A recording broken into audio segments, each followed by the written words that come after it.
Recursos computacionais 3, exemplo 2, estruturas de repetição for, linguagem C. Vamos então resolver o exemplo 2 proposto. Começar então novamente abrindo um novo arquivo, arquivo vazio. A primeira coisa que eu vou fazer é já salvar esse arquivo. Então, arquivo, salvar como, vou dar um nome, exemplo 2, sem caracteres especiais, acento, sem espaço, e a extensão, .c.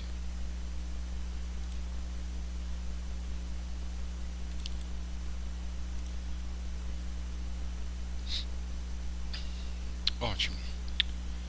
Vou incluir a biblioteca stdio.h. Não vamos precisar mais do que isso, simplesmente a biblioteca padrão de entradas e saídas. Vou começar então o corpo principal do programa com o main, nossa função main, para a qual eu preciso definir um tipo int. Ótimo. Então, abro e fecho chave, e dentro dessas chaves vou começar o meu programa. Bom, então, para o nosso programa vamos precisar de duas variáveis. Uma eu vou chamar de variável número, para salvar os números que são lidos, e outra eu vou chamar de somatório, que é a variável para ir guardando o somatório dos números que são digitados.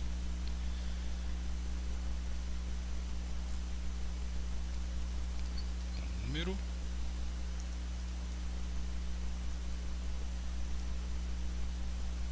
e somatório, sem acento, sem caracteres especiais, ponto e vírgula no final da instrução.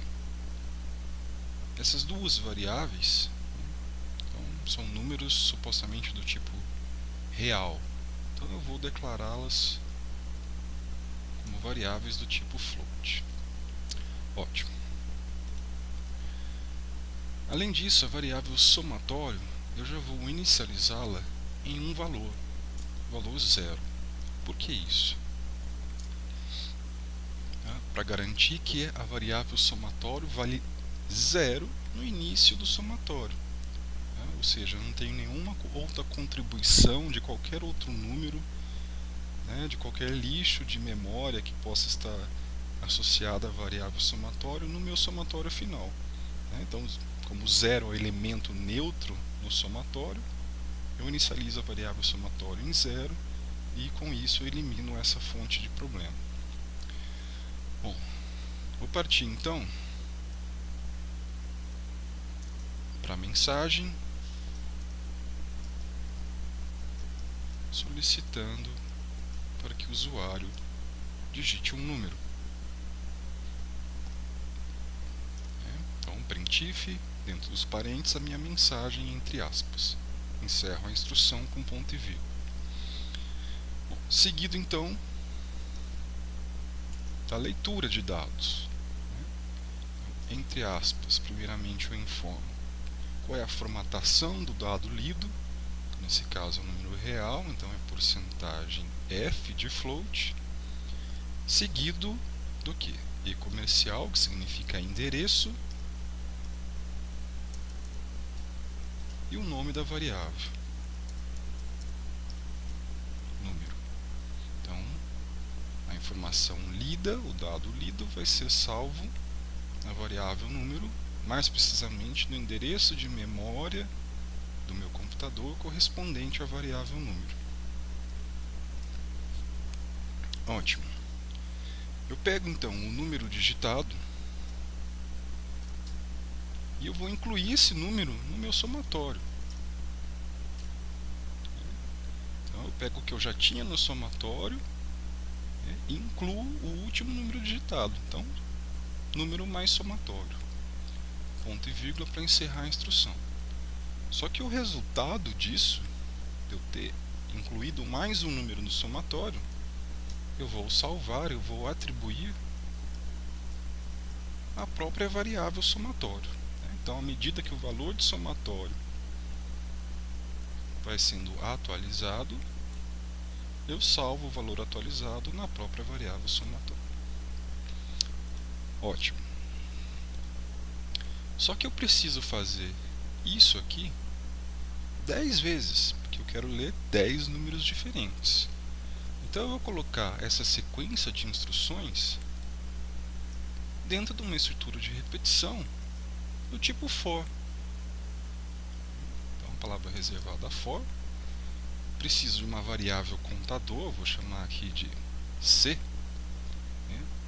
Então, o meu contador começa em 1, por exemplo, ponto e vírgula.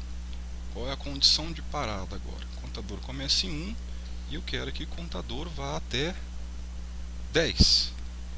Então, a condição de parada é que eu continuo a contagem enquanto o contador for menor ou igual a 10. E o incremento, esse contador C, eu quero agora incrementar de uma em uma unidade. Então C começa valendo 1, depois passa a valer 2, 3 e assim por diante, até chegar em 10. Então eu faço isso com o seguinte comando: C igual a C mais 1, ou C++. Se eu puser um C++ aqui, tem o mesmo efeito. Eu vou deixar dessa forma: C igual a C mais 1. Então, com isso eu implementei meu contador. Eu quero que esses 3 comandos sejam repetidos. Então, esses 3 comandos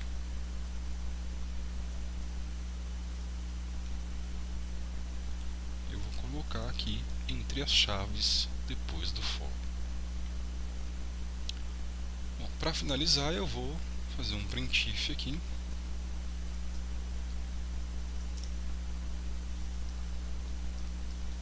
Para mostrar o resultado do somatório.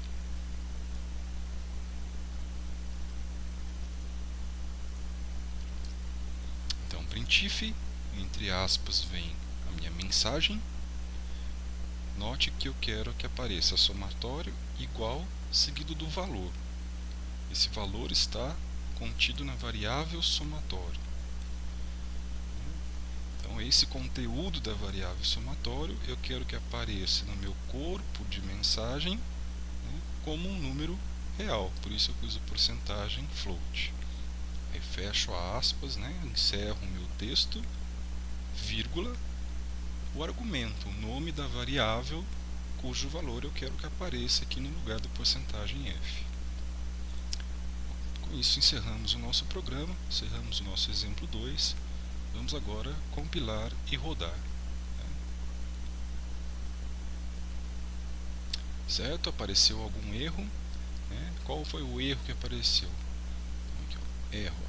C undeclared. Está me dizendo que a variável C não está declarada. De fato, toda variável em linguagem C precisa ser declarada. E aqui eu esqueci. Uma variável C é uma variável que eu estou usando para fazer uma contagem em um contador. Eu vou declarar a variável C como sendo do tipo inteiro. Então, int C, ponto e vírgula, para encerrar a instrução. Vamos compilar e rodar novamente. Então, agora funcionou. Está aqui, digite o meu número. Então, vamos começar a digitar os números. São 10 números, certo? Então, eu vou digitar aqui a sequência de 1 a 10. 9, 10. Digitei 10 valores diferentes. E aí o programa me mostrou aqui o resultado do somatório.